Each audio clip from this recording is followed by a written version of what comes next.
हम वीरेंद्र तिवारी विप्र आकाशवाणी भोजपुरी गायक रउआ सभे के एगो लोक छोटा सुनावत तनी आनंद ले सभे मनोरंजन लेवे वास्ते सब गाना गावल जाला। हमरा साथ में प्रभात तिवारी जी मशहूर तबला वादक, मजीरा पर बानी ऋषभ मिश्रा जी, विशेष आभार भी वहाँ सभे के बा। रउआ सभे से निवेदन बा हमनी कलाकार पर रुआ सभे आपन दया दृष्टि बनाई।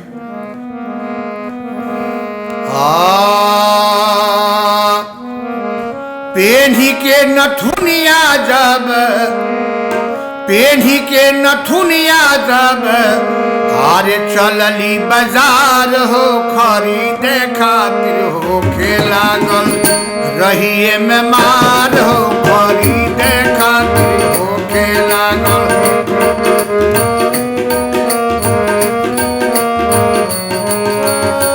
पेढ़ी के नथुनिया जब पेढ़ी के नथुनिया जब चलली बाजार हो खरीदे खातिर हो के लागल रहिया में मार हो खरीदे खातिर हो के लागल।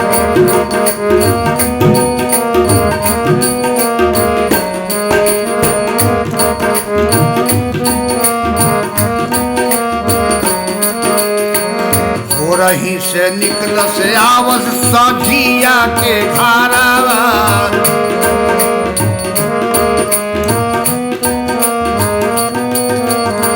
भूलस बतियावस जैसे लागे लोग देवारावा।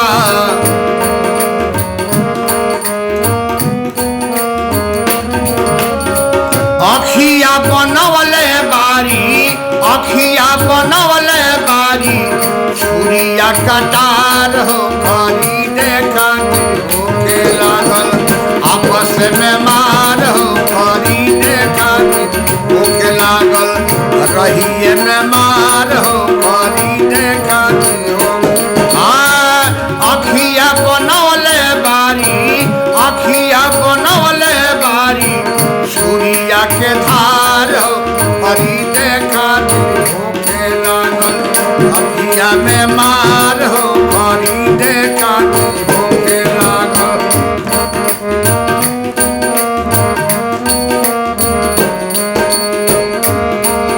केहू 50 केहू न मरी देखावेला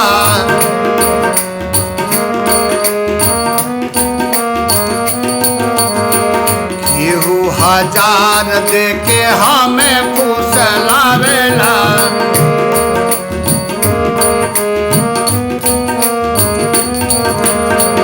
केहू 50 केहू न मरी देखावेला केहू 1000 रुपया दे के फुसलावेला।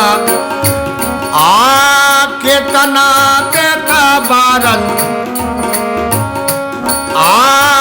केहू तो देवे हमके सोनावा के हार हो खरीदे खातिर हो के लागल रहिया में मार हो खरीदे खातिर हो के लागल रहिए में मार हो खरीदे खातिर हो।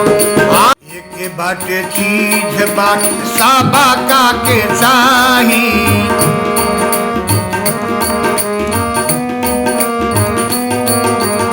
प्यार एक ऐसा चीज बा 100% केहू के ना दियाला।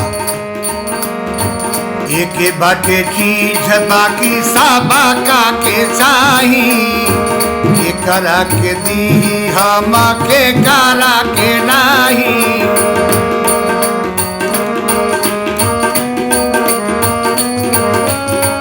बाटे गुलाब नियन बाटे गुलाब नियन लाखों खरीदार हो खरीदे खातिर हो के लागल आपस में मार हो खरीदे खातिर हो के लागल। बाटे गुलाब नियन लाखों खरीदार हो खरीदे खातिर हो के लागल रहिए में मार हो खरीदे खातिर हो के लागल। पेढ़ी के नथुनिया जब पेढ़ी के नथुनिया जब चलली बाजार हो खरीदे खातिर होके लागल रहिए में मार हो खरीदे खातिर होके लागल रहिए में मार हो खरीदे